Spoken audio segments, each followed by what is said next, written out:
Hello दोस्तों, आप सबों का स्वागत है आज के इस वीडियो में। तो आप सभी को कैसे हैं? आशा करते हैं आप लोग अपने अपने घरों में सुरक्षित होंगे और अपना ध्यान दे रहे होंगे। अभी हम आज के इस वीडियो में हम लोग जानेंगे जनपद क्या होता है। ये जो इतिहास का जो टॉपिक है, और ये इतिहास में अगर हम जनपद के बारे में नहीं जानेंगे तो हमारा इतिहास पूर्ण रूप से अधूरा कहलाएगा। जनपद के बारे में आप लोग ज़रूर से ज़रूर सुने होंगे, और जनपद के साथ में महाजनपद भी आप सुने होंगे। लेकिन आज के वीडियो में हम लोग जनपद के बारे में जानेंगे कि जनपद होता क्या है, और हम लोग मानचित्र के माध्यम से भी देखने का प्रयास करेंगे जनपद और महाजनपद के बारे में। तो चलिए बिना किसी देरी के आज के इस वीडियो को शुरू करते हैं। और आज के वीडियो में हम लोग जानेंगे जनपद क्या होता है। जनपद को हम लोग सरल भाषा में समझने का प्रयास करेंगे कि जनपद की परिभाषा क्या है, जनपद क्या होता है, जनपद कितने शब्दों को मिला के बना है, तो इन सारी बातों को। तो चलिए शुरू करते हैं बिना किसी देरी के। तो ये आप लोग जो देख रहे हैं, ये जो फोटो देख रहे हैं, ये जो है आपका NCERT क्लास 6 का हमारे अतीत भाग 1 का ये एक टॉपिक है, जो ना सिर्फ परीक्षाओं के लिए बल्कि आप अपने इतिहास के ज्ञान को बढ़ाने के लिए इसको भी आप लोग देख सकते हैं। क्योंकि बहुत सारे लोगों की रुचि होती इतिहास में, जो आपको आगे ले जाने में, अपनी गलतियों को अतीत से सीख करके अपनी गलतियों को सुधारने के लिए एक इतिहास में मौका देता है। तो इसलिए ये जो टॉपिक है इसको ना सिर्फ परीक्षाओं की दृष्टि से देखिए बल्कि एक नॉलेज के माध्यम से भी, जो आपके इतिहास के नॉलेज के लिए काफ़ी महत्वपूर्ण होगा। तो चलिए शुरू करते हैं। तो आज के वीडियो में हम देखेंगे जनपद के बारे में, और अगले टॉपिक में हम लोग देखेंगे महाजनपद के बारे में। तो जैसा आप यहाँ पे आप लोग देख रहे हैं, यहाँ पे कह रहा है जो NCERT का जो पुस्तक हमें बताता है कि महायज्ञ को करने वाला जो राजा जो होता था, जो महायज्ञ करता था। क्योंकि अगर जनपद की बात अगर करते हैं तो उस वक्त पे जनपद में आर्यन लोग काफ़ी शक्तिशाली थे, प्रभावशाली स्थान रखते थे। तो आर्य जब आए तो उस वक्त पे राजाओं का जो रोल था वो काफ़ी महत्वपूर्ण स्थान रखता था। तो उस वक्त पे जब वर्णों का शुरुआत हुआ था, भाग वर्णों को बांटा गया था, तो उस पे जो राजा होते थे वो महायज्ञ का काम करते थे। तो वही चीज़ महायज्ञों को करने वाला जो राजा होता है वो अब जन के राजा ना होकर जनपदों का राजा माना जाने लगा था। ठीक है, तो यहाँ पे हम लोग देख रहे हैं जनपद, तो जनपदों का राजा माना जाना लगा था। उस वक्त पे एक जन के लोग के राजा के रूप में देखा जाता था, और अब उसे जनपदों के राजा के रूप में माना जाता था। तो यहाँ पे हमने जनपद देखा। तो जनपद के शाब्दिक अर्थ की अगर बात करते हैं तो जनपद का जो शाब्दिक अर्थ है, जन की बसने की जगह को हम लोग जनपद कहते हैं, जन की बसने की जगह को। ठीक है, मतलब क्या हो गया, एक भूखंड, एक भूभाग जहाँ पे लोगों का रहना था। ठीक है, जहाँ पे लोग बसते थे, रहते थे। तो वहाँ पे सिर्फ एक जन की बात नहीं हो रही है बल्कि बहुत सारे लोगों के जगह की बसने की यहाँ पे बात हो रही है। तो वहीं से आपका निकलता है जनपद। ठीक है, अगर हम लोग जनपद की बात अगर हम लोग करते हैं तो मानचित्र के माध्यम से हम लोग आगे के स्लाइड में देखेंगे कि जनपद और महाजनपद के स्थल कौन कौन से थे, उन सारी बातों को। ठीक है, अगर हम लोग बात करते हैं बस्तियों की बारे में, जैसा एक जगह, एक भूभाग को जहाँ पे लोग बसते थे, रहते थे, उस जगह को, इस क्षेत्र को जनपद की श्रेणी में कहा गया। एक जगह को, एक शहर को, एक नगर को। तो पुरातत्वविद जो लोग थे, आर्कियोलॉजिस्ट जिसको हम लोग कहते हैं, वे लोग जनपदों की कई बस्तियों की खुदाई भी की थी, जो हम लोग अगले स्लाइड में देखेंगे कि कौन कौन से क्षेत्र हैं, कौन कौन बस्तियां थी महाजनपद और जनपद के बारे में। तो वहाँ पे कई पुरातत्वविद जो थे वे बस्तियों की खुदाई करते हैं। ठीक है, जिनमें से कुछ महत्वपूर्ण है दिल्ली का पुराना किला, उत्तर प्रदेश में अगर बात करें तो मेरठ के पास हस्तिनापुर नाम का स्थान है, एटा के पास अंतरंजी खेड़ा है। तो ये बहुत ही महत्वपूर्ण जनपदों के नाम है जो भारतीय पुरातत्वविदों के द्वारा उत्खनन करके लोगों के सामने लाया था। और जब खुदाई किया जा रहा था तो वहाँ से हम लोगों को पता चलता है कि उस वक्त पे लोग झोपड़ियों में रहा करते थे और साथ ही साथ मवेशी व अन्य जानवरों को पाला भी करते थे, पालन पोषण किया करते थे, जानवरों को पालतू बनाने का काम करते थे।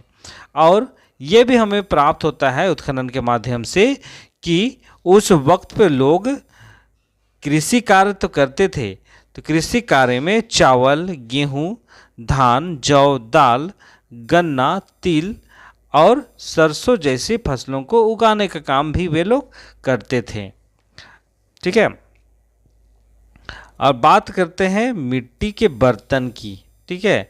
तो वहाँ पे उस वक्त पे लोग, जो जनपद की बात हम लोग देख रहे हैं, तो उस वक्त लोग मिट्टी के बर्तन बनाने का काम करते थे। इनमें से कुछ धूसर और कुछ लाल रंग के पाए जाते थे। और पुरातत्व स्थलों में कुछ विशेष प्रकार के बर्तन भी प्राप्त हुए हैं जिन्हें हम लोग चित्रित धूसर पात्र भी कहते हैं। PGW, जिसको इंग्लिश में PGW मतलब पेंटेड ग्रे वेयर है ना, PGW चित्रित धूसर पात्र के रूप में हम लोग जानते हैं। जैसा कि इसके नाम से ही स्पष्ट होता है कि बर्तनों पर चित्रकारी की गई, पेंटिंग है ना, पेंटेड। ठीक है। पी से जो हम लोग PGW कहे तो पी से क्या हो गया, पेंटेड, और हिंदी में चित्रित। तो इसके नाम से ही हम लोगों को पता चलता है कि जो बर्तन बनाया जाता था उस पर चित्रकारी की जाती थी, है ना, ये बातें यहाँ पे कहती है। और ये भी कहा गया है कि आमतौर पर सरल रेखा या ज्यामितीय आकृति के रूप में बर्तनों में देखा जाता था। जैसे यहाँ पे आप लोग चित्र देख रहे हैं, बाएं साइड में एक बर्तन का चित्र बना हुआ है ना, और ये बर्तन का रंग धूसर है, ग्रे है। ठीक है। और उस पर कई कई चित्रकारियाँ भी की गई हैं। तो इसका ही हो गया चित्रित धूसर पात्र, जो हम लोगों को उत्खनन के दौरान प्राप्त हुआ है। जैसे यहाँ पे अगर आप लोग देखिएगा तो यहाँ पे कहता है जो चित्रित धूसर जो पात्र है, इस तरह के पात्रों को कहा जाता था। ज़्यादातर थैलियाँ, माफ़ कीजिएगा, हाँ, थालियाँ और कटोरियाँ मिलती है ना। ये सारे बर्तन में जो चित्रित धूसर बात हो रही है उसमें प्लेट मिले हैं और क्या मिले हैं, कटोरियाँ मिली हैं।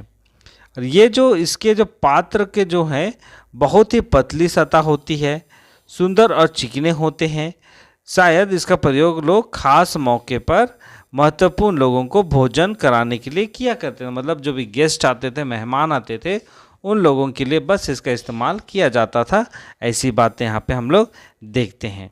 तो इस तरह से हम लोग आज की स्लाइड में, यहाँ पे जो स्लाइड है, जनपद होता क्या है, जन का अर्थ क्या होता है, वो हमने जाना। जन जो होता था पहले एक जन के लिए राजा होता था, अब लेकिन बाद में क्या देखे, जनपदों का राजा के रूप में जाना जाने लगा। और जनपद के शाब्दिक अर्थ की बात यहाँ हमने जाना कि शाब्दिक अर्थ होता है जन के बसने की जगह को हम लोग जनपद कहते हैं। और कई सारे पुरातात्विक उत्खनन हुए और उत्खनन के दौरान कई जनपद बस्तियां भी हम लोगों के सामने आई, जिसको हम लोग अभी कुछ देर पहले समझने का प्रयास किए। और उत्खनन के दौरान हम लोगों को ये भी पता चला कि लोग उस वक्त पे झोपड़ी में रहते थे, पशुपालन करते थे, मवेशियों को पाला करते थे, अन्य जानवरों को पाला करते थे, और कृषि कार्य भी वे लोग करते थे, जिसमें उत्पादन के तौर पे चावल, गेहूँ, दाल, जौ, गन्ने, तिल, सरसों इत्यादि का वे लोग कृषि कार्य किया करते थे। और साथ ही साथ उत्खनन से हम लोगों को मिट्टी के बर्तन भी प्राप्त हुए हैं, जो विशेष करके चित्रित धूसर पात्र के रूप में हम लोग यहाँ पे देख पाते हैं। और उस पर क्या चित्रकारी होती थी, ज्यामितीय आकार होती थी, इन सारी बातों को यहाँ पे जान पाते हैं। ठीक है, एक मिनट।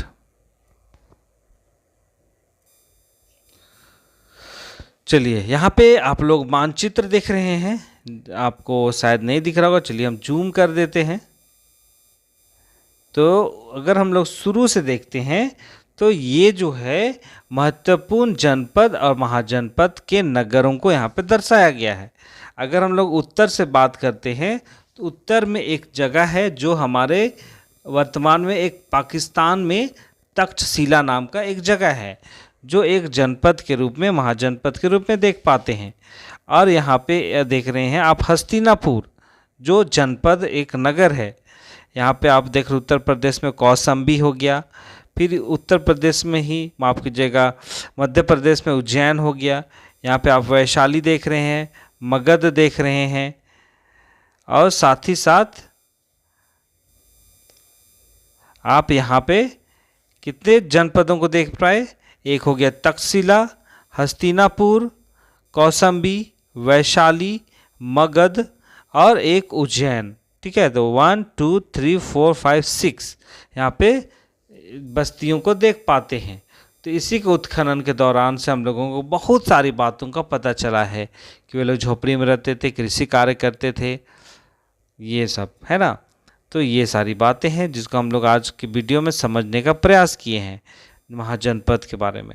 और नेक्स्ट वीडियो हम लोग देखने वाले हैं वो होगा आपका महाजनपद के बारे में, जिसको हम लोग थोड़ा डिटेल में समझने का प्रयास करेंगे।